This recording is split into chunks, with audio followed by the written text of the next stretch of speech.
بسم الله الرحمن الرحيم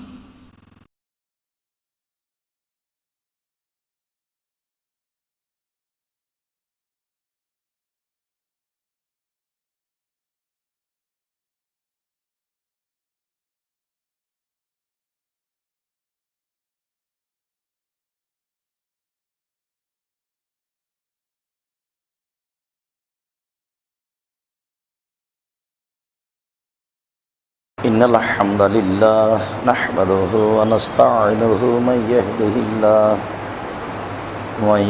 الله فلا مضل له ومن يضلل فلا هادي له وأشهد أن لا إله إلا الله وحده لا شريك له وأشهد أن محمدا عبده ورسوله أما بعد فإن خير الحديث كتاب الله وخير الهدى هدى محمد صلى الله عليه وسلم وشر الأمور محدثتها وكل محدثة بدعة وكل بدعة ضلالة وكل ضلالة في النار. أعوذ بالله من الشيطان الرجيم. يا أيها الرسول كلوا من الطيبات واعملوا صالحا يا أيها الذين آمنوا كلوا مما في الأرض حلالا طيبا. عن أبي هريرة رضي الله تعالى عنه قال قال رسول الله صلى الله عليه وسلم يأتي عليكم زمان لا يبالي الناس ما أخرج منه أمن الحلال أمن الحرام رواه البخاري. عن أبي هريرة رضي الله تعالى عنه قال قال رسول الله صلى الله عليه وسلم إن الله طيب لا يقبل إلا طيبا إن الله أمر المؤمنين بما أمر به المرسلين ثم ذكر رجلا يطيل السفر أساس أكبر ويمد يديه ويقول يا ربي يا ربي ومطعمه حرام ومشربه حرام والمسه حرام وغزي بالحرام أن يستجب له رواه مسلم. عن نعمان بن بشير رضي الله تعالى عنه قال قال رسول الله صلى الله عليه وسلم الحلال بين والحرام بين وبينهما مشتبهات لا يعلمهن كثير من الناس فمن اتقى من الشبهات استبرأ لدينه وعرضه ومن وقع في الحرام ومن وقع في الشبهات وقع في الحرام كالراعي يرى حال الهما يشك أن يرتب فيه ألا لكل مالك حمى وحمى الله محارمه ألا وإن في الجسد مضغة إذا صلحت صلح الجسد كله وإذا فسد الجسد كله ألا وهي القلب رواه البخاري ومسلم. সম্মানিত উপস্থিতি, প্রশংসা আল্লাহর জন্য, শান্তি অবতীর্ণ হোক আল্লাহ রাসূলের উপর সাল্লাল্লাহু আলাইহি ওয়াসাল্লাম। আজ জুমার খুতবায় সংক্ষিপ্ত সময়ে বক্তব্যের বিষয় বৈধ রুজি।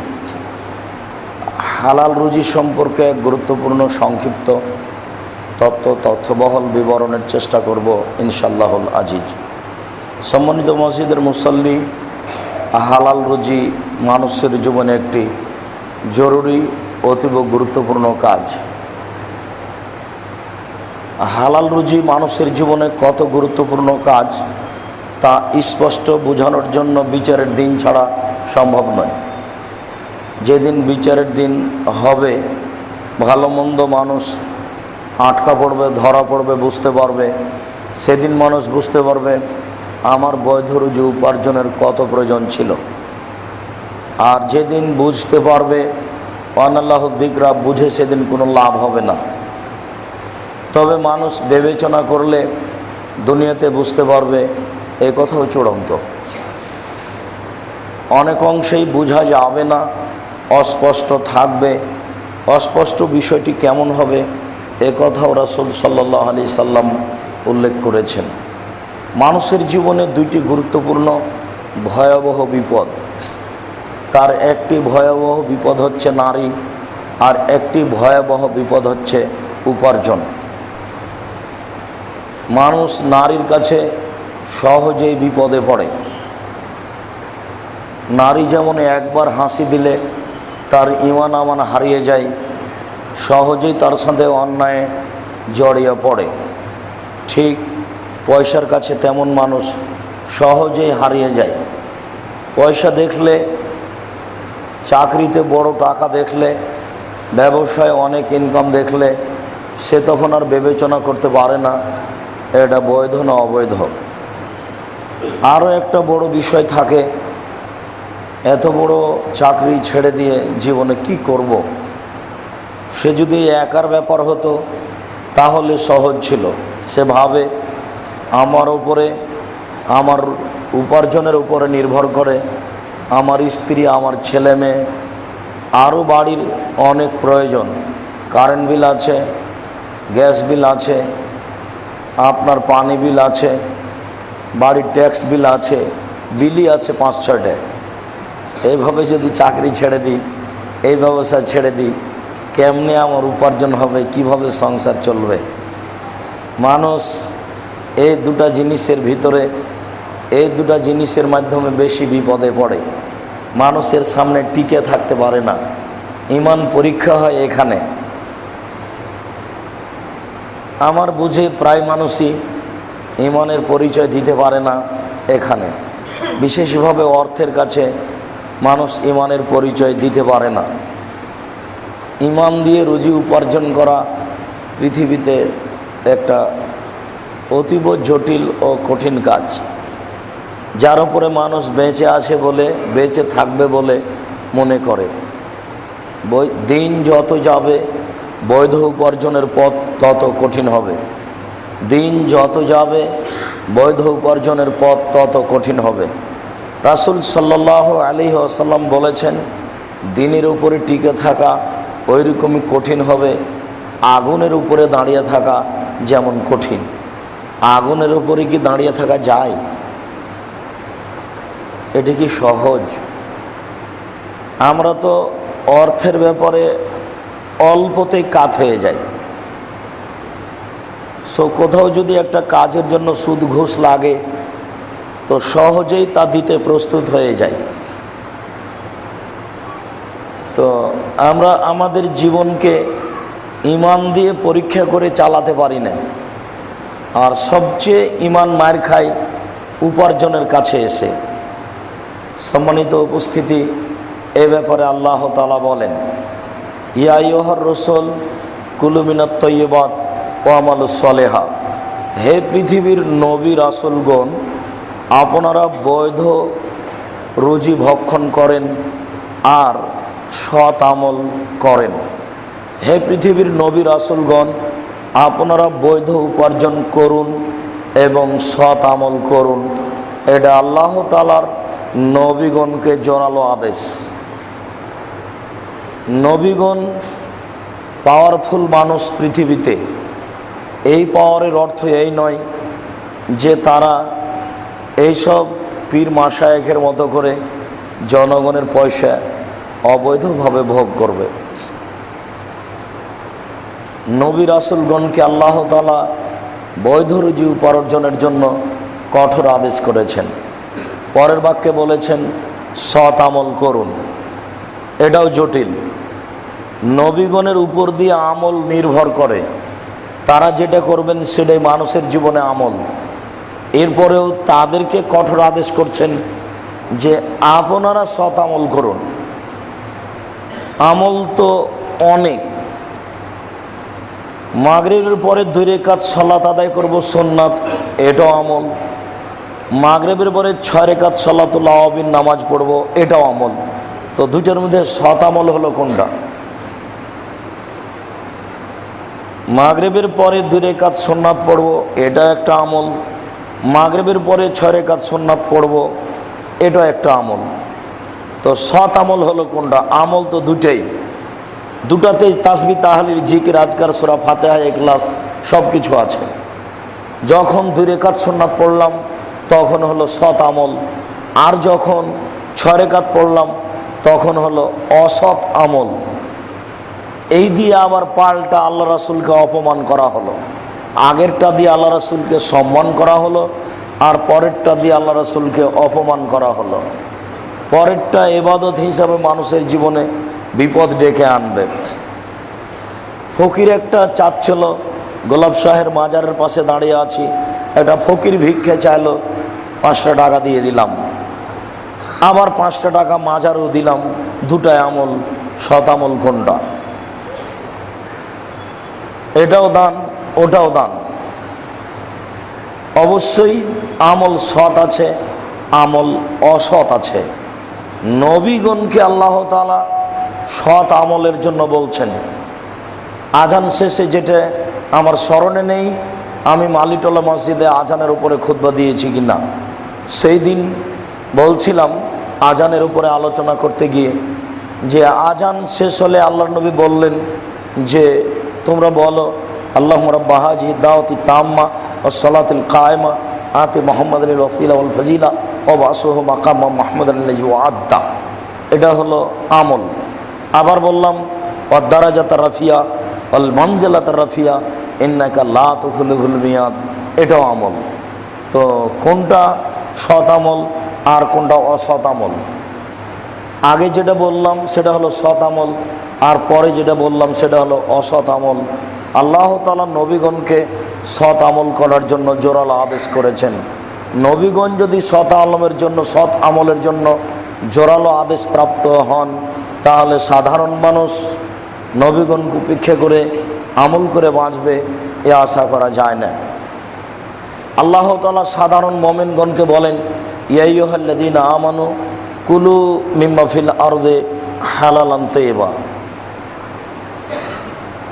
ইয়া আইয়ুহাল্লাযীনা আমানু কুলু মিম্মা রাযাকনাকুম মিনাত তাইয়্যিবাত।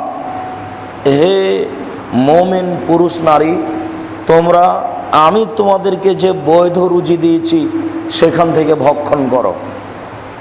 আল্লাহ বৈধ রুজি দিয়েছেন। আর অন্য জায়গাতে বলছেন কুলু মিম্মা ফিল আরদি হালালান তাইয়্যিবা, তোমরা জমিন হতে উপার্জিত রুজি যা বৈধ তা ভক্ষণ করো। জমিনে অনেক রুজি উপার্জন হয়, কত হালাল কত হারাম, এখান থেকে যেটা বৈধ সেটা উপার্জন করো। এটা মুমিনগণকে আল্লাহ তাআলা আদেশ করেছেন। বৈধ রুজি উপার্জনের ব্যাপারে আল্লাহ তাআলা নবীগণ এবং মুমিনগণকে জোরালোভাবে একাধিক স্থানে আদেশ করেছেন। সম্মানিত মসজিদের মুসাল্লি, এ ব্যাপারে রাসূল সাল্লাল্লাহু আলাইহি সাল্লাম বলেন ইন্নাল্লাহ তাইয়্যিব। আবু হুরায়রা রাদিয়াল্লাহু তাআলা আনহুর বিবরণ, তিনি বলেন রাসূল সাল্লাল্লাহু আলাইহি ওয়াসাল্লাম বলেছেন ইন্নাল্লাহ তাইয়্যিব লা ইয়াকবালু ইল্লা তাইয়্যিবা। নিশ্চয় আল্লাহ তাআলা নিজে পবিত্র, আর মানুষের পবিত্র উপার্জন ছাড়া গ্রহণ করেন না। তিনি নিজেও পবিত্র, আর মানুষ যেটা উপার্জন করে পবিত্র হিসাবে, দান করে পবিত্র হিসাবে, ভক্ষণ করে পবিত্র হিসাবে, সেটাই তিনি গ্রহণ করে থাকেন। এই কথা বলার পরে রাসূল সাল্লাল্লাহু আলাইহি সাল্লাম একটি লোকের আলোচনা করলেন হালাল হারামের ব্যাপারে। সুমা যাকারা রাজুলা, একটি লোকের আলোচনা করলেন ইতিলি সাফারা, যে লোকটা লম্বা সফরে রয়েছে, খুব দূরের পথে আছে। এখন তো আর মানুষের দূরের পথ নয়। গত রাত্রের আগে রাত 12:30টায় বক্তব্য শেষ করেছি দিনাজপুরে। সারা রাত আসলাম, 8টার সময় বিমানবন্দরে ঢুকে 9টায় বিমানে উঠে কলকাতায় নামলাম। কলকাতায় বিমান থেকে নেমে গাড়িতে উঠলাম, 7 ঘন্টা যাবৎ গেলাম বীরভূম। বীরভূমে উপস্থিত হলাম, বহু মানুষ, 1.5-2 লক্ষ মানুষ হতে পারে। কত পুরুষ নারী এসেছে তা হিসাব করা যায় না। 5-7টা ডিস্ট্রিক্ট থেকে। তাকদীরবশত 15-20 মিনিট আলোচনা হওয়ার পরে বৃষ্টির কারণে পূর্ণ আলোচনা হলো না। ওখানে আবার গাড়িতে উঠে ফিরে আসলাম কলকাতা বিমানবন্দরে। কলকাতায় আপনার 8:30টার সময় বিমানটা ছুটল। ওখান থেকে এখানে এসে নেমে আবার এখানে খুতবা দিচ্ছি। মানুষের জীবনের পথ কত সহজ, দূর মানুষের কাছে দূর নয়।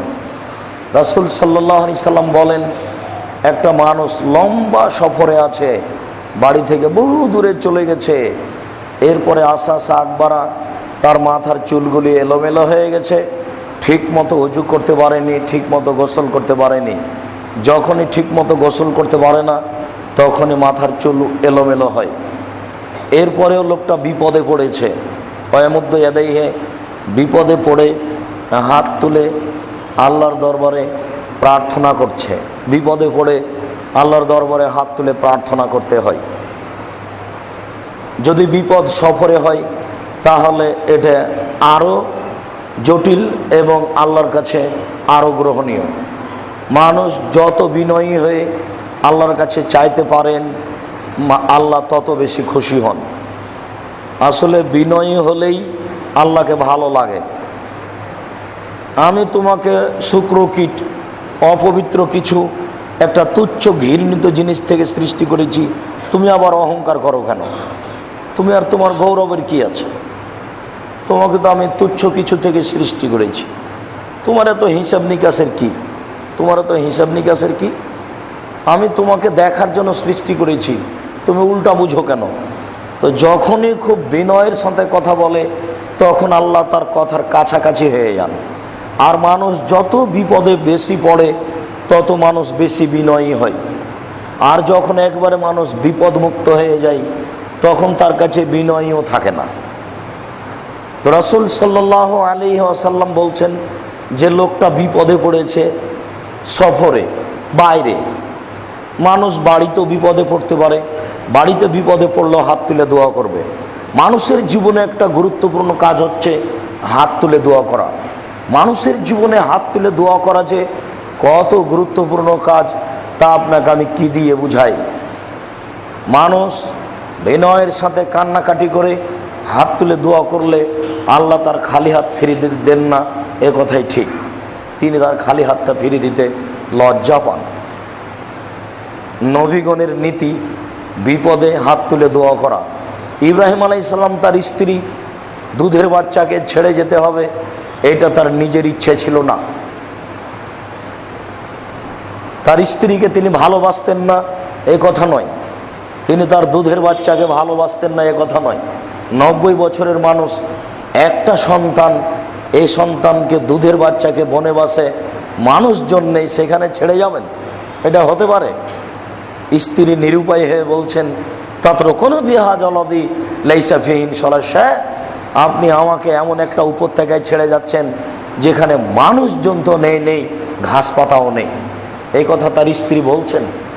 তাতরুকুনা ফিহা জালাদি লাইসা ফিহি সালাহ, আপনি আমাকে, আমার বাচ্চাকে এইভাবে ছেড়ে যাচ্ছেন এমন একটা উপত্যকায় যেখানে মানুষজন তো নেই, ঘাস পাতাও নেই। এই করুণ বাক্য তার স্ত্রীর, তার উপরে প্রতিক্রিয়া করে না এ কথা নয়, কিন্তু ওপর থেকে বলা হয়েছে এইভাবে ছেলে মেয়ে ছেড়ে যেতে হবে, এটা আদেশ। তার পক্ষে এটা সহজ ছিল না, এটা খুব কঠিন ছিল। একটু আগিয়ে গিয়ে বাচ্চাদের দিকে, আহাল পরিবার দিকে লক্ষ্য করছেন, কাবা ঘরের দিকে, এটা তার পক্ষে সহজ ছিল না। আবারও তিনি হাত তুলে দোয়া করে বলছেন, আল্লাহুম্মা, হে আল্লাহ, ইন্নী আসকানতু মিন যুররিয়াতি বিওয়াদিন গায়রি জি জারিন ইনদা বাইতিকাল মুহাররম, হে আল্লাহ, আমার পরিবারের কিছু অংশকে তোমার এই কাবা ঘরের পাশে উপত্যকায় রেখে দিয়েছি, যেখানে মানুষজন তো নেই, ঘাস পাতাও নেই। এই কথা প্রমাণ করে যে আহাল পরিবার ছেড়ে যাওয়া তার পক্ষে সহজ ছিল না, সম্ভব ছিল না।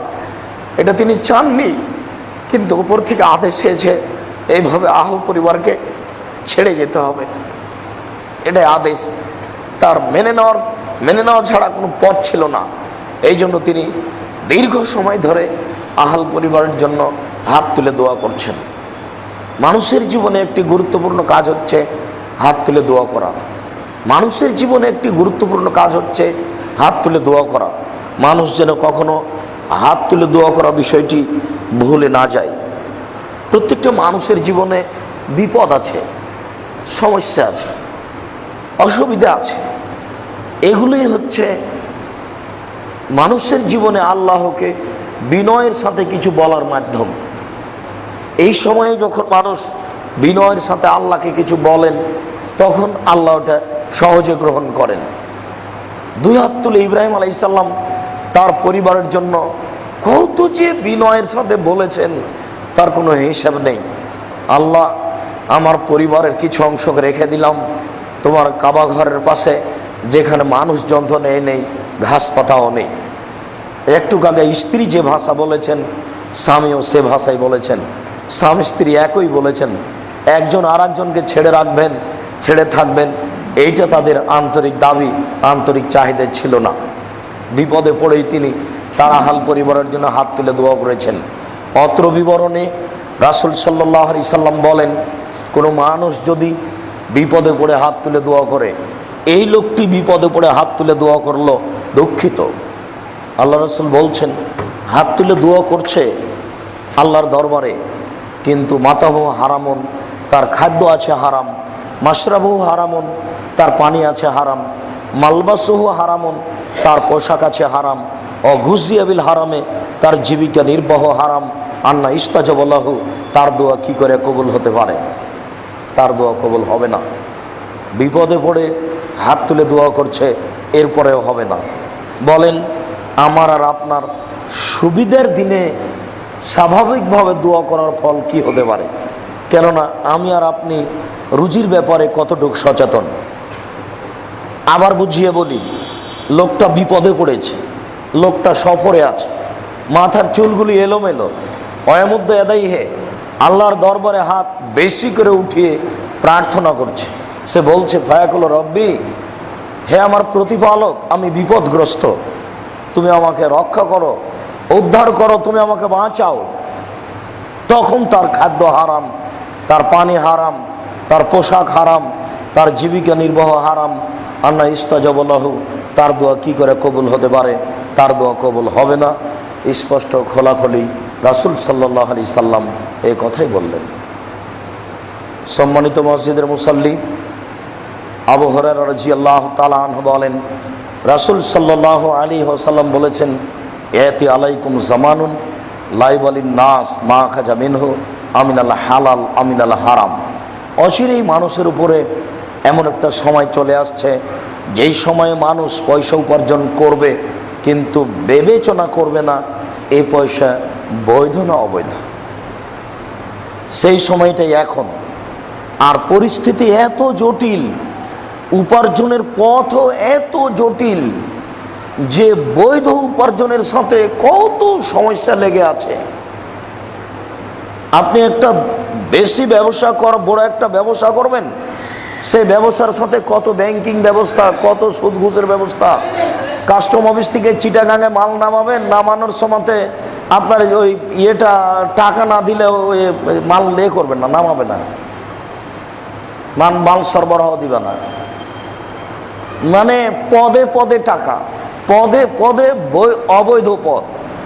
আর পরিস্থিতি এত জটিল হয়েছে, হবে দিন যত যাবে মানুষ বৈধ উপার্জনের ব্যাপারে তত বেশি বিপদে পড়বে। এটাই স্বাভাবিক। সম্মানিত মসজিদের মুসল্লি, আবু হুরায়রা রাদিয়াল্লাহু তাআলা আনহু বলেন, রাসূল সাল্লাল্লাহু আলাইহি ওয়াসাল্লাম বলেছেন, লাল ফাকরা লা লাকশা আয়াফকারা আলা উম্মতি, আমার উম্মত দরিদ্র হয়ে যাবে এ ভয় আমি কোনোদিন করি না। আমার উম্মত দরিদ্র হয়ে যাবে এ ভয় আমি কোনোদিন করি না। উনি এই ভয় করবেন কেন? আল্লাহ তাআলা তাকে জানিয়ে দিয়েছেন যে যেসব জমিনে পয়সা সম্পদ উপার্জিত হচ্ছেই, সেগুলো তো হবেই।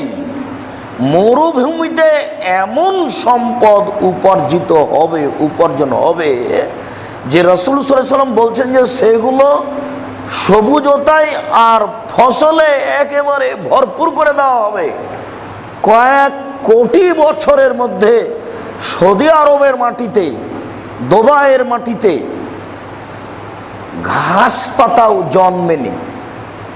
এখন আপনি দেখেন কোটি কোটি বছর থেকে পড়ে আছে বালু আর পাথর, তাতে কোনো দিন কিছু হয়নি। এখন বালু আর পাথরে এত ফসলাদি উপার্জিত হচ্ছে, উৎপাদন হচ্ছে, যেটা একবারে হিসাবের বাইরে। যদি 10 বছরে এত কিছু হয়ে যায়, তাহলে 50 বছর পরে এইসব বালু ও পাথরে কত ফসলাদি উৎপাদন হবে তা মানুষ হিসাব করতে পারবে না। ওই কথাটাই রাসূল সাল্লাল্লাহু আলাইহি সাল্লাম বলেছেন, এমন একদিন চলে আসবে যে একটা গাভীর দুধ খাবে একটা গ্রাম, আর একটা ডালিম খাবে একটা বংশ। তাহলে একটা গাভীর দুধ যদি একটা গ্রাম খায়, ধরে নিয়ে একটা গ্রামে 20,000 মানুষ, ধরে নিয়ে একটা গ্রামে 10,000 মানুষ, একটা গাভীর দুধ খাবে 10,000 মানুষ। একটা ডালিম খাবে একটা বংশ, একটা বংশের 1,500 মানুষ ধরে নি, 500 1000 মানুষ ধরি, একটা ডালিম একটা বংশ খাবে, এটা স্বাভাবিক। 15 বছর পূর্বে একটা ডালিম বাজারে ছিল 100 টাকা, এখন একটা ডালিম বাজারে 1 কেজি। 15 বছর পূর্বে একটা গাভী দুধ দিচ্ছিল হাফ কেজি থেকে 3 কেজি, এখন একটা গাভী দুধ দেয় 3 কেজি থেকে 40 কেজি। 15 বছর ব্যবধানে যদি 100 টাকা 1 কেজি হতে পারে, আর 3 কেজি 40 কেজি হতে পারে, তাহলে 50 বছর পরে একটা গাভী কত দুধ দিবে তা এখন আপনি খাতা কলমে হিসাব করতে পারবেন না। রাসূল সাল্লাল্লাহু আলাইহি সাল্লাম খুব ভালোভাবে জানেন যে পয়সা বেশি হয়ে যাবে। তিনি বলছেন, এমসির রাজুলু বিসাদাকাতিহি, মানুষ তার টাকা নিয়ে রাস্তায় ঘুরবে আর বলবে যে আমি কিছু দান করতে চাচ্ছিলাম, আমি কিছু দান করতে চাচ্ছিলাম। যার কাছে নিয়ে যাবে সে বলবে লা আতাইতা বিলামস লা কাবিল তো ফামাল ইয়াউম ফালা হাজাতা লি বিহা, ও কালকে নিয়ে আসলে প্রয়োজন ছিল নিতাম, আজকে আর লাগবে না। তার মানে রাতে রাতে কলা কৌশলে ধনী হয়ে গেছে, তার আর প্রয়োজন নেই। এই কথাটা আল্লাহর নবী বলেছেন, বুখারী মুসলিমের হাদিস। তাহলে তার উম্মত গরিব হয়ে যাবে এইটা তো তার আশঙ্কা নেই। তিনি বলছেন আমার উম্মত দরিদ্র হয়ে যাবে এই আশঙ্কা আমি করি না।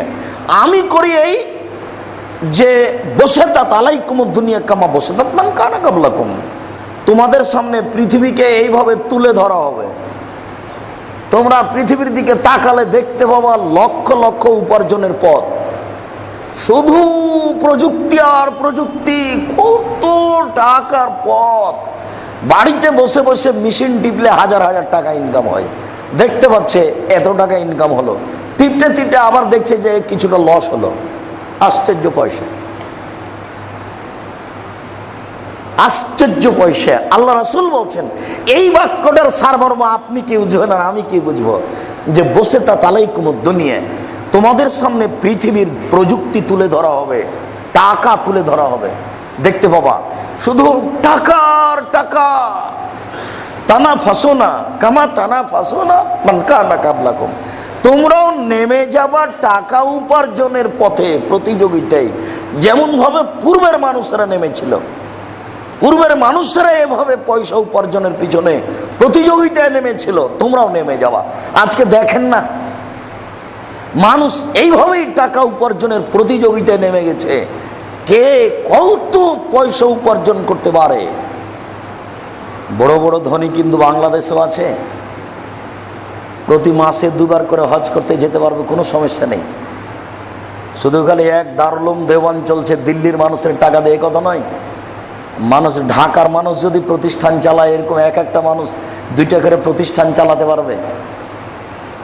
মানুষের ঢাকাতে মানুষের পয়সার অভাব নেই, ব্যবসা বাণিজ্যে যদি যে কিছুটা চলছে, দুর্বলতা চলছে।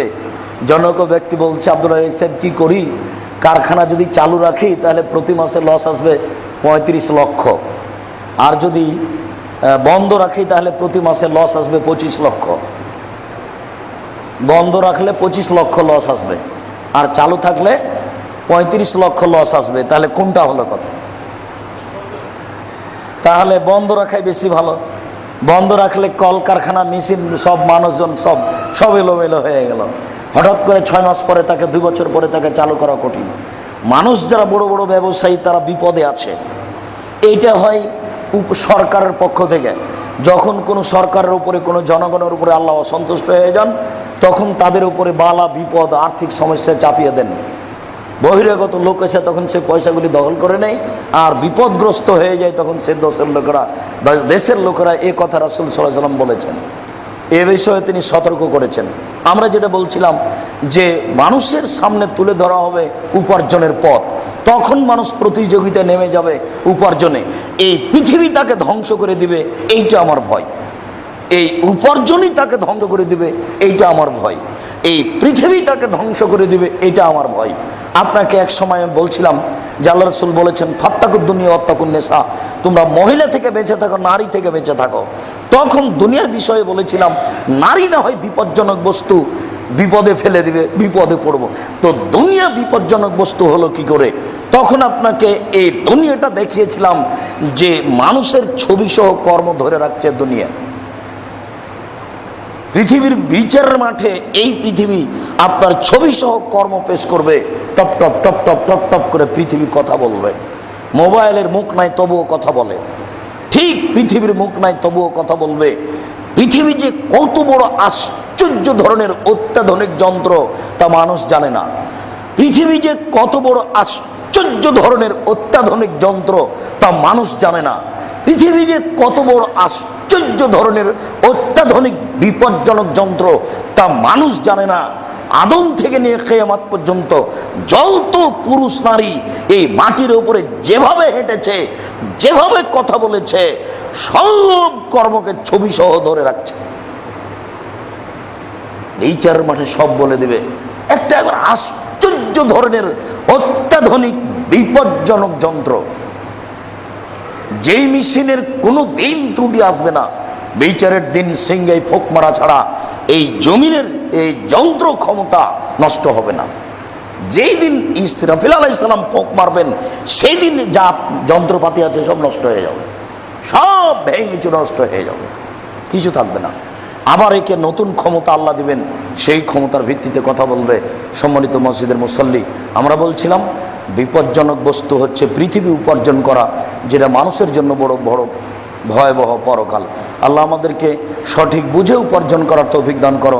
আল্লাহুম্মা আমিন। আল্লাহুম্মা সাল্লি আলাইহি, আল্লাহুম্মা বারিক আলাইহি। আলহামদুলিল্লাহি ওয়াহদা ওয়াসসালাতু ওয়াসসালামু আলা মান লা নাবিয়্যা বা'দা। নোমান ইবনে বাশির রাদিয়াল্লাহু তাআলা আনহু বলেন, রাসূল সাল্লাল্লাহু আলাইহি ওয়াসাল্লাম বলেছেন, আল হালালু বাইয়িন ওয়াল হারামু বাইয়িন। হালাল হচ্ছে স্পষ্ট, হারাম হচ্ছে স্পষ্ট। আপনিও চিন্তা করলে, তদন্ত করলে বুঝতে পারবেন, আমিও বুঝতে পারবো। আল্লাহ রাসূল বলছেন হালালও প্রকাশ্য, হারামও প্রকাশ্য। হালালও স্পষ্ট, হারামও স্পষ্ট।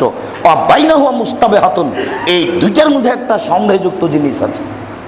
সন্দেহযুক্ত চাকরি আছে, সন্দেহযুক্ত ব্যবসা আছে, সন্দেহযুক্ত জমি জায়গা উপার্জন আছে। সন্দেহযুক্ত জমি জায়গা উপার্জন, আমার দাদা এই জমি জোর করে দখল করছে, বছর বছর ধরে কেস চলছে, দখলে আমাদের আছে। আপনি এটা কি করে বুঝছেন যে এই জমি আপনাদের? এটা সন্দেহযুক্ত জমি। যেই ব্যবসা আপনি করছেন সেই ব্যবসা আপনি বুঝতে পারছেন, অনেকেই বলে ব্যবসাটা ঠিক নয়, কি করি। যেই চাকরি আপনি করছেন আপনাকেও খারাপ লাগে, একা একা বসে থাকেন, তখন আবার মনে করেন চলবে মনে হয়। সন্দেহযুক্ত চাকরি আছে, সন্দেহযুক্ত ব্যবসা আছে, সন্দেহযুক্ত জমি আছে। আল্লাহর নবী বলছেন স্পষ্ট দুইয়ের মধ্যে অস্পষ্ট আছে একটি, তাহলে উপার্জনের পথ হলো তিনটি। একটা সরাসরি হালাল, একটা সরাসরি হারাম, একটা এই দুটার মধ্যে। এইবার যেটা দুটার মধ্যে, রাসূল সাল্লাল্লাহু আলাইহি ওয়াসাল্লাম বলেন ফামান ইত্তাকা মিনা শুবহাত ইস্তাবরাইলে দীনিহি ওয়া ইরজিহি। যেই ব্যক্তি সন্দেহ থেকে নিজেকে বাঁচিয়ে দিল, সে তার দ্বীনকে পরিপূর্ণ করে নিল, ঈমানের ভিত্তিতে সন্দেহ থেকে বাঁচিয়ে দিল নিজেকে। ওমান ওয়াকা ফি শুবহাতে ওয়াকা ফিল হারামে। যে ব্যক্তি সন্দেহের মধ্যে পড়ে গেল, সে হারামের মধ্যে পড়ে গেল। যার চূড়ান্ত সিদ্ধান্ত নেই সেটা চূড়ান্ত হারাম, যার চূড়ান্ত সিদ্ধান্ত নেই সেটা চূড়ান্ত হারাম, যার চূড়ান্ত সিদ্ধান্ত নেই সেটা চূড়ান্ত হারাম। সন্দেহ থেকে বেঁচে থাকার জন্য স্পষ্ট দলিল আছে আপনার কাছে, বলার সাথে সাথে আপনি ধরে নিতে পারবেন। একাধিক দিন আপনি শুনেছেন, এরপরে আপনি মানতে পারেন না। তাই তো আল্লাহ বলেছেন মানুষ হলো পশু প্রাণী, গরু ছাগলের মতো। দেখেন, আমি বলছি, বলার সাথে সাথে আপনি বলবেন এই হাদিস শতদিন শুনেছি জীবনে। যেমন ইস্তারা রাজুলুন মিন রাজুলিন আকারান, একটা লোক একটা লোকের কাছে জমি কিনে নিয়েছিল। ফাওয়াজাদাল্লাযী ফি আকারিহাল জাররা, জমি ক্রেতা জমি চাষ করতে গিয়ে পেল একটা স্বর্ণের পাতিল। দেখে জমিতে স্বর্ণের পাতিল, স্বর্ণের পাতিলটা জমি বিক্রেতার কাছে নিয়ে গিয়ে বলছে, খুব জাহাবাকা মিন্নি ইস্তারে তো মিনকা লারস ওয়ালাবতা মিনকা জাহাব, নেন আপনার স্বর্ণের পাতিল নেন। ভাই, আপনার কাছে আমি জমি কিনে নিয়েছি, আমি তো স্বর্ণের পাতিল কিনে নিনি, আপনি এটা নেন। তখন জমি বিক্রেতা বলছে, বেইতুলার জমা ফিহা, জমি বিক্রি করেছি, জমিতে যা ছিল সব বিক্রি করে দিয়েছি, ওটা আমি নেব না। নেন এবার। এই যে দুইজন কেউ নেবে না, বলছে এটা আমার নয়, ও বলছে এটা আমার নয়। এটা যতক্ষণ পর্যন্ত আপনি আপনার উপার্জনকে ঈমান দিয়ে পরীক্ষা না করবেন ততক্ষণ পর্যন্ত আপনি হালাল হারামের পার্থক্য করতে পারবেন না। ঈমান খুব কঠিন জিনিস, ঈমান দিয়ে কে বিবেচনা করতে হবে। দুইজনে ঈমান দিয়ে বিবেচনা করে বলছে কেউ নেব না, না আমিও নেব না, আমিও নেব না, এটা ফেলে দিতে হবে। তো যা করা হলো শেষ পর্যন্ত করা হলোই। তারা হাকিমের কাছে গেল, এইভাবে এভাবে গিয়ে যাওয়ার পরে বিচার করে দিল, যেটা আপনি জানেন। কিন্তু আপনাকে আমি উপস্থিত দেখালাম যে এই ঘটনা আপনি জানেন, কিন্তু জানে মানুষ, কেনা জানে না। দাড়ি চাচা হারাম, চাচে তো সকালে সকালে আজকে চাচা এসেছেন, আপনি কি জানেন না? কেনা জানে না, টাকার নিচে কাপড় রাখা হারাম, খুব ভালোভাবে জানেন, এখনো আছে। কেনা জানে না সুদ ঘুষ হারাম, দিন রাত খায়, জেনেও খায়। কেনা জানে না দোকানপাটে গিয়ে আড্ডা মারা হারাম, না যায় নোংরামি, দিন রাত ঠিকই আছে। কোন নারী জানে না যে এইভাবে মাথায় কাপড় ফেলে হাটে বাজারে ঘোরা এটা ঠিক নয়, ঈমান নেই ওর, ওই নারীর ঈমান নেই। নিশ্চিত বিশ্বাস করুন তার অন্তর খারাপ, তার মন খারাপ। নিশ্চয় বিশ্বাস করুন তার ঈমান নেই, তার মন খারাপ, তার অন্তর খারাপ। নিশ্চয় ভালো নারী নয়। ভালো নারী কাকে বলে, ঈমানদার কাকে বলে? ঈমানদার কাকে বলে? আপনি নিয়ে গেছেন আপনার স্ত্রীকে মেডিকেলে, যাওয়ার সময় রিক্সা থেকে নামছিল, রিক্সাতে উঠছিল, আর একজনের গায়ে লেগে গেছে, তখন ছি ছি আমি বারবার বললাম যে তুমি আমাকে নিয়ে যায় না, ওই পুরুষের সাথে আমার গায়ে ধাক্কা লাগলো, আমাকে খুব খারাপ লাগে, এটা আমার খারাপ। বলেন তো এভাবে বলছে কেন আপনার স্ত্রী? এটা তার ঈমান। তার গাও অন্য পুরুষের গায়ের সাথে একটু লেগে গেছে, তাই আর ঘুম হয় না, তাকে খুব খারাপ লাগে, এটা হলো ঈমান। আর আপনার স্ত্রী দিন রাত ধাক্কা খেয়ে বেড়াচ্ছে, তাকে খারাপ লাগে, তাহাজ্জুদ পড়ে। তার মানে ঈমান কোনো কাজ করে না, ঈমান নেই, ঈমান কাজ করবে না, ভিতর খারাপ, অন্তর খারাপ। তা আল্লাহ তাআলা বলছেন, লাহুম কুলুবুন লা ইয়াকফাউনা বিহা, তাদের অন্তর আছে তারা বুঝে না, তারা দেখেও দেখে না, তারা শুনেও শোনে না, তাদের চক্ষু আছে দেখে না, তাদের কান আছে শোনে না, তাদের অন্তর আছে বুঝে না, বুঝেও বুঝে না। উলাইকা কাল আনাম, তারা হলো পশু প্রাণীর মতো, তারা গরু ছাগলের মতো, তারা কুকুর শ্রীগালের মতো, বালুহা আজাল, বরং তার চেয়ে খারাপ। মানুষকে আল্লাহ বলছে পশু প্রাণী। আপনারা তো শহরের মানুষ, যারা পল্লীর মানুষ তারা জানেন, আমরাও জানি। আমরা যখন আমার আব্বার গরু টরু নিয়ে মাঠে যেতাম, তখন গরুটা যখন ধানের দিকে আগিয়ে যেত, তখন আমরা বলতাম এই, থেমে যেত, একটু পরে আবার হাঁটতো।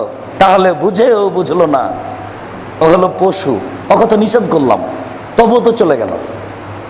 ও পশু, বুঝেও বুঝে না। তা আমি আর আপনি বুঝি তো মানি না। আল্লাহ বলছেন তুমিও পশু।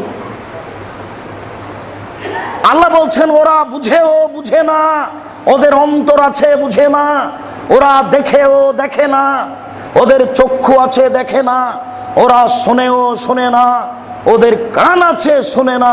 উলাইকা কাল আনাম, তারা হলো পশু প্রাণীর মতো, তারা গরু ছাগলের মতো, তারা কুকুর শ্রীগালের মতো, বালুহা আজাল, বরং তার চেয়ে খারাপ। এইটা কোনটা গো? এইটা তো খুব কঠিন। শেষের বাক্য আরো কঠিন। এই ছেলে, শেষের বাক্য হলো তুমি আর তোমার বাপ, বাপ বেটা। কিভাবে? তোমার বাবা জোর করে বাড়ি দখল করেছে, তোমার বাবা গরু ছাগলের চেয়ে খারাপ। তুমি কিভাবে? বৃদ্ধ মানুষ, ৭৭ বছর বয়স, একটা কথা ভুল বলেছে, বলেছে চাচাজি এভাবে কথা বলিয়েন না, আপনি চুপ থাকেন, এটা মিটে গেল। তুমি কেন বললে? চুপ থাকেন আপনি, কি বুঝেন আপনি, কথা বলছেন কেন? তুমি কুকুর শ্রেণীগুলোর চেয়ে খারাপ, এ কথা আল্লাহ বলছেন, আমি বলিনি। নাইলে তুমি আয়াতের অর্থ বের করো যুবক। আল্লাহ বলছেন ওরা গরু ছাগলের চেয়ে খারাপ, পশু প্রাণীর চেয়ে খারাপ, বালুয়াজাল পশু প্রাণীর চেয়ে খারাপ। সেটা মানুষই বলছে, মানুষ কোনটা? আমি একটা দেখালাম, এইটা সম্মানিত দিনী ভাই। জাবের রাদিয়াল্লাহু তাআলা আনহু বলেন, রাসূল সাল্লাল্লাহু আলাইহি ওয়াসাল্লাম বলেছেন যে কুল্লু লাহাবিন নাবাতা মিনাস সুহতে কানাতিন নার আউলা বিহি, যেই উপার্জন অবৈধভাবে হয় সেই উপার্জনের জন্য, সেই শরীরের জন্য জাহান্নামই যথেষ্ট। আবু হুরায়রা রাদিয়াল্লাহু তাআলা আনহু বলেন, রাসূল সাল্লাল্লাহু আলাইহি সাল্লাম বলেছেন, লা ইয়াদখুলুল জান্নাতা জাসাদুন গুযিয়া বিল হারাম, ওই শরীর জান্নাতে যাবে না যেটা হারাম উপায়ের উপার্জনে বর্ধিত হয়। ওই শরীর জান্নাতে যাবে না যেটা হারাম উপায়ে বাড়ে। ওই শরীর জান্নাতে যাবে না যেটা হারাম উপায়ে বাড়ে। খুব সাবধান থাকুন। ওসুর, জাকাত, ফেতরা যা কিছু সম্পদের বের করা লাগে সেই দিক থেকে সতর্ক। উপার্জনের ব্যাপারে খুব সতর্ক। আপনিও নিজেকে হারাবেন, ছেলে মেয়ে, আহাল পরিবার সবাইকে হারাবেন, কেউ জান্নাতে যাবে না। রাসূল সাল্লাল্লাহু আলাইহি সাল্লাম বললেন, যে ব্যক্তি সন্দেহের মধ্যে পড়ে গেল সে হারামের মধ্যে পড়লো। এই কথাটাকে আল্লাহ রাসূল একটা উদাহরণ দিয়ে দেখাচ্ছেন, কার রাই একটা রাখালের মতো। বেঁচে থাকতে হবে একটা রাখালের মতো।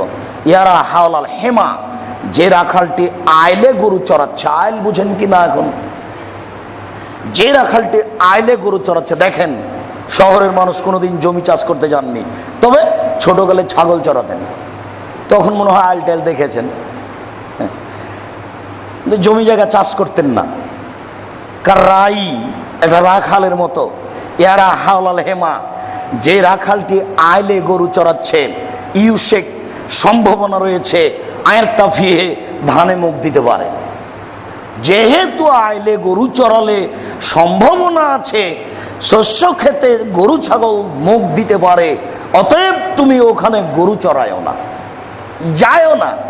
গেলেই তো সন্দেহ আছে মুখ দিতে পারে, অতএব তুমি আইলেই গরু ছাগল নিয়ে যায় না। এইভাবে বাঁচতে হবে মানুষকে হারাম থেকে। এই পর্যন্ত বলার পরে এবার সাবধান করছেন, আলা লিকুল্লি মালিকিন হেমা ওয়া হেমাল্লাহি মাহারিমুহু, মনে রাখো প্রত্যেকটা বাদশার দেশের একটা সীমারেখা রয়েছে।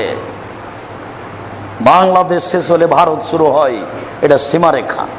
ভারত শেষ হলে বাংলাদেশ শুরু হয়, এটা সীমারেখা। এই কথা আল্লাহ নবীও বলছেন, প্রত্যেকটা দেশের বাদশার একটা সীমারেখা রয়েছে। আর আল্লাহ এবং আল্লাহ রাসূলের সীমারেখা হলো হালাল হারাম। আল্লাহ এবং আল্লাহ রাসূলের সীমারেখা কি? এটা হলো হালাল হারাম। হালাল যখন শেষ হবে হারাম তখন শুরু হবে, হারাম যখন শুরু হবে হালাল তখন শেষ হবে। এইটা সাবধান করে বলছেন। তারপরে আবার বলছেন, আলা মনে রেখো, এইভাবে হালাল হারাম বিবেচনা করবে কে? মনে রেখো, ইন্না ফিল জাসাদে মুজগা, মানুষের শরীরে একটা টুকরা রয়েছে। এজা সালাহাত সালাহাল জাসাদু কুল্লুহু, যখন ওই অংশ ভালো থাকবে গোটা মানুষটাই ভালো থাকবে। ওয়াইজা ফাসাদাত ফাসাদাল জাসাদু কুল্লুহু, ওই অংশ যখন খারাপ হয়ে যাবে গোটা মানুষটাই খারাপ হয়ে যাবে। আলা মনে রেখো, ওয়াহিয়াল কালব, সেটাই হচ্ছে অন্তর। যার অন্তর ভালো তার সব ভালো, যার অন্তর খারাপ তার সব খারাপ। যার অন্তর ভালো তার সব ভালো, যার অন্তর খারাপ তার সব খারাপ। রাসূল সাল্লাল্লাহু আলাইহি ওয়াসাল্লাম এই কথাটা একদিন দেখাচ্ছিলেন এইভাবে, মনে রেখো আত্তাকওয়া হাহুনা, পরহেজগারিতা এখানে। আত্তাকওয়া হাহুনা, পরহেজগারিতা এখানে। আত্তাকওয়া হাহুনা, পরহেজগারিতা এখানে। বারবার বলছিলেন, ওয়াইশুরে বেসাদরিহি ওয়াইশুরে বেদহিল সাদরিহি, বারবার হাত দিয়ে বুকের দিকে ইঙ্গিত করে দেখাচ্ছিলেন, যার অন্তর ভালো তার সবই ভালো। অন্তরে আছে পরহেজগারিতা, মন ভালো সব ভালো, এই কথাই ঠিক। তাই বলে এই কথা পীরের কথা নয়, এটা আল্লাহ রাসূলের কথা। হালাল হারাম দিয়ে মন ভালো সব ভালো। অন্তর ভালো, সব ভালো, এটা হালাল হারাম দিয়ে। সম্মানিত মসজিদের মুসাল্লি, রাসূল সাল্লাল্লাহু আলাইহি সাল্লাম বলেছেন, ইন্নামা ইয়াতলুবুর রিজক কামা ইয়াতলুবুল মউত। জুমার খুতবার শেষ বাক্যটি মনে রাখবেন। নিশ্চয়ই মানুষের রুজি মানুষকে খুঁজে যেইভাবে মানুষের মরণ মানুষকে খুঁজে। ভুল বুঝে অবৈধ উপার্জন করার চেষ্টা করিয়েন না। নিশ্চয় মানুষের রুজি মানুষকে খুঁজে, মরণ যেভাবে মানুষকে খুঁজে। কোনো মানুষ মরেনি, বাদ পড়ে গেছে, এটা কি জীবনে ঘটেছে? এইটা যেমন ঘটেনি, আপনার জন্য যে রুজি নির্ধারিত আছে সেটা আপনি পাবেন। অবৈধ উপার্জন করতে যায়েন না। পৃথিবী সৃষ্টির 50,000 বছর পূর্বে আপনার রুজি নির্ধারণ করা হয়েছে। যেদিন আপনি মায়ের পেটে 3-4 মাস, সেই দিন রুজিটা আবার লেখা হয়েছে। যেদিন আপনার জীবনে রামাজান আসে, লায়লাতুল কাদরে 1 বছরের জন্য, সেই রুজিটা আবার দুনিয়াতে নেমে আসে। ওটা 15ই শাবান নেমে আসে, এ কথা মিথ্যে। ওটা লায়লাতুল কাদরে নেমে আসে, এই কথা সত্য। তাহলে আপনার নামের রুজিটা 3 বার নবায়ন হয়। একবার লেখা হয়েছে, আর 2 বার তাকে নতুনভাবে সুন্দর করে সাজানো হয়েছে। একবার মায়ের পেটে, আর একবার বছরের মাথায়। আপনার রুজি আপনি পাবেন। নিজের বুঝ আরেকজনকে দিয়ে অবৈধ উপার্জন করতে যায়েন না, ভুল হিসাব। মনে রাখবেন, দেখবেন একটা লোক মাস মাস বেঁচে আছে, কিছুই খাচ্ছে না, ফলের রস খাচ্ছে, এক ফোঁটা দুধ মুখে দেয়, আছে আছে, আর রুজি খায় না। কেন জানেন? হায়াত বাকি আছে, রুজি শেষ হয়ে গেছে। যতদিন পর্যন্ত তার হায়াত থাকবে ততদিন সে রুজি ছাড়াই থাকবে। আর অনেকগুলি মানুষকে দেখবেন মরণের সময়তে খালি খেতে চায়, খালি খেতে যায়। ছেলে এখনই খেতে দিয়ে বের হয়েছে, আপনি যাওয়ার সাথে সাথে বলবেন, আব্দুর রাজ্জাক আমাকে খেতে দেন, আমার ছেলে নেন, এবার আবার খেতে দেন, আবার খাবে। কেন? তার হায়াত শেষ হয়ে গেছে, রুজি বাকি আছে। একদিনের একটা চাউল রেখেও মারা যাবে না, একদিনের একটা চাউল রেখেও মারা যাবে না, আল্লাহর নবী বলেছেন। অতএব সম্মানিত মসজিদের মুসল্লি, দিনী ভাই বোন, আমরা আপনাদেরকে আন্তরিকভাবে অনুরোধ করে বলতে চাই, উপার্জনের ব্যাপারে খুব সতর্ক, সাবধান থাকুন। 15 দিনের মধ্যে, 1 মাসের মধ্যে, বছরের মধ্যে উপার্জনের পথগুলি গুটিয়ে নেন। ভালো বেশি উপার্জন করেন, এই পরামর্শ আমি দিয়েছি। কোটি টাকা ইনকাম করেন, এই পরামর্শ আমি দিয়েছি একাধিকবার। উসমান রাদিয়াল্লাহু তাআলা আনহুর মতো বড় ধনী হতে হবে, এ কথাই ঠিক, তবে বৈধভাবে। যারা আপনারা পয়সা উপার্জন করছেন, ব্যবসা বাণিজ্য করছেন, তারা এমনভাবে ব্যবসা বাণিজ্য করেন যে 5 ওয়াক্ত সালাত আদায় করবেন, আর সকালে ফজরের কোরআন মাজিদ একটু পড়বেন, আর দিনরাত টাকার হিসাব করতে হবে। কেন? এই টাকা দিয়ে সংসার চলবে, এই টাকা দিয়ে দিনই কাজ হবে। আমি আপনার সামনে দাওয়াত দিই, আর দাওয়াত পরিচালনার টাকা আপনি দেন, তাহলে 2 জন মিলে দিনের খিদমত হচ্ছে। আমি একাই করি না, আমি একাই করতে পারবো না। রাসূল সাল্লাল্লাহু আলাইহি সাল্লাম দিনের খিদমত একাই করেননি। উসমান দিলেন টাকা, আর উনি বললেন মুখে দাওয়াত। উসমান রাদিয়াল্লাহু তাআলা টাকা না দিলে তিনি তাবুকের মাঠে যেতে পারতেন না, বহুদূর, কোনো খাওয়ার কিছু পথ ছিল না। একজনের হলো টাকা, আর একজনের হলো কর্ম, আর একজনের হলো দোয়া। সব মিলে দিনের খিদমত হয়। অতএব আপনারও যেন উপার্জন দিয়ে একটা দিনের বড় খিদমত থাকে, এই বিষয়ে আপনি বিবেচনা করে উপার্জন করুন। সম্মানিত মসজিদের মুসল্লি, যেহেতু মানুষের জীবনে সবচেয়ে গুরুত্বপূর্ণ কাজ হচ্ছে বৈধ উপার্জন, বিবেচনা করে উপার্জন করবেন। আর মানুষের উপার্জন ধ্বংস হয় সুদ দিয়ে আর অবৈধ চাকরি দিয়ে।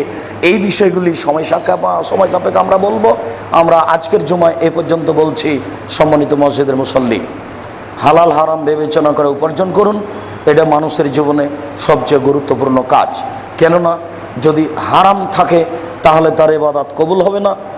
আল্লাহ হচ্ছেন পবিত্র, পবিত্র ছাড়া তিনি গ্রহণ করেন না। আল্লাহ হচ্ছেন পবিত্র, পবিত্র ছাড়া তিনি গ্রহণ করেন না। আর বৈধ রুজি ভক্ষণ করা ছাড়া কোনো ব্যক্তি জান্নাতে প্রবেশ করবে না। কাজেই আমাদের জীবনে জরুরি গুরুত্বপূর্ণ কাজ হচ্ছে বৈধ উপার্জন করা। আল্লাহ তুমি সর্বশক্তিমান, তুমি সব কিছু করতে পারো। তোমার দরবারে আমরা জুমার খুতবার এ অংশে এসে আকুল আবেদন জানাচ্ছি, তুমি আমাদের আন্তরিক প্রার্থনা কবুল করো। আল্লাহুম্মা আমিন। তুমি আমাদের বৈধ রুজি উপার্জনের পথ করে দাও। আমাদের যে সবগুলো রুজির পথ আছে, এতে যদি কোনো দোষ ত্রুটি থাকে তাহলে সেগুলো তুমি দূর করে দিয়ে সেগুলিতে ভালো প্রবেশ করিয়ে তুমি একটা পথ সহজ করে দাও। আল্লাহুম্মা আমিন। তুমি সব কিছু করতে পারো, আমরা তোমাকে বিশ্বাস করি। ইন্নাকা আলা কুল্লি শাইইন কাদির, তুমি সব কিছু করতে পারো। তোমাকে আমরা এভাবে জানি, ফাআলুল লিমা ইউরিদ, তুমি যা ইচ্ছা তাই করতে পারো। আমাদের রুজির পথগুলি তুমি সহজে বৈধ করে দিতে পারো। তুমি এটা পারো, তুমি পারো বিধায়ী তোমার কাছে জোরালো দাবি জানাচ্ছি, জুমার খুতবার শেষে তুমি আমাদের প্রার্থনা কবুল করো। আল্লাহুম্মা আমিন।